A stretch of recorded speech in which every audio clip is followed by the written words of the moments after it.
Hej med jer.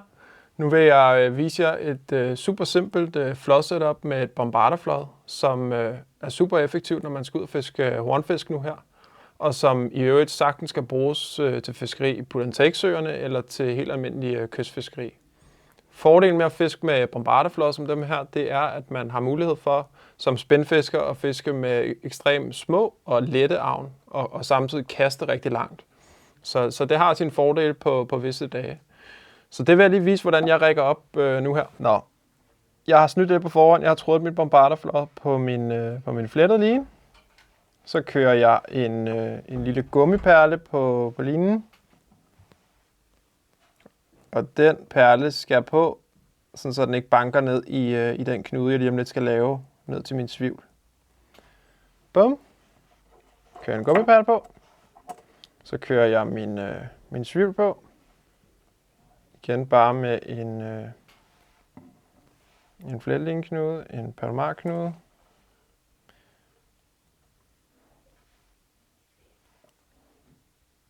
Bum.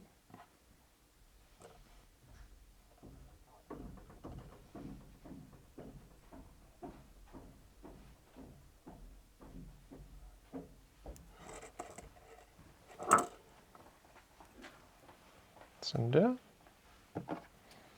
Klipper den til. Så ser det sådan her ud. Så mit flåd, en perle og en svivl. Og til hornfiskene her vil jeg sige, at flydende flåd er rigtig, rigtig fint til det. Så tager jeg et stykke forfang. Og her er det en god ting bare at lave en stanglængde. Det kommer jeg ikke til lige nu. Der laver jeg bare lidt kortere, så det er nemmere at vise og demonstrere. Men en stanglængde passer meget fint.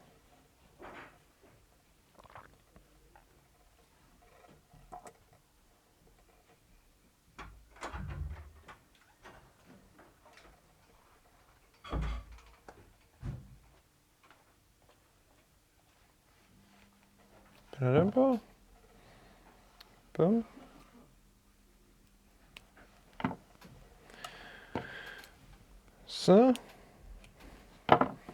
Så ser rigget faktisk sådan her ud. Så man har sit flåd, en perle, en svivl og et forfang på en stanglængde. Og her kan man jo fiske med fluer, hvor der i øvrigt også vil være rigtig god mulighed for at fange nogle havre. Og så fluer med en masse flash på plejer altid at være godt. Her kan man faktisk også bruge silkesnor, hvis man vil fiske dem på den måde efter hornfiskene. Der kan man selvfølgelig ikke fange andre arter.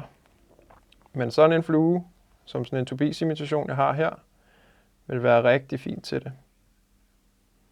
Man kan også sagtens bruge en lille trækrog, så man på den her måde kan fiske med sildestykker eller hornfiskestykker, eller hvad man lige kan skrabe sammen. Man kan binde en almindelig blinkknude på den, det er ikke så vigtigt, tror jeg, til hornfiskene, eller man kan lave det, der hedder en lykkeknude, en rapala-knude, så man får lidt mere gang i fluen. Det er faktisk sådan.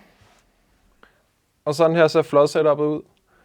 Forfanget lige en anelse for kort. Det er jo bare lidt nemmere at demonstrere med et kortere forfang. Men jeg vil sige, en stanglængde plejer at være passende, afhængig af fiskesituationen. I nogle tilfælde også længere.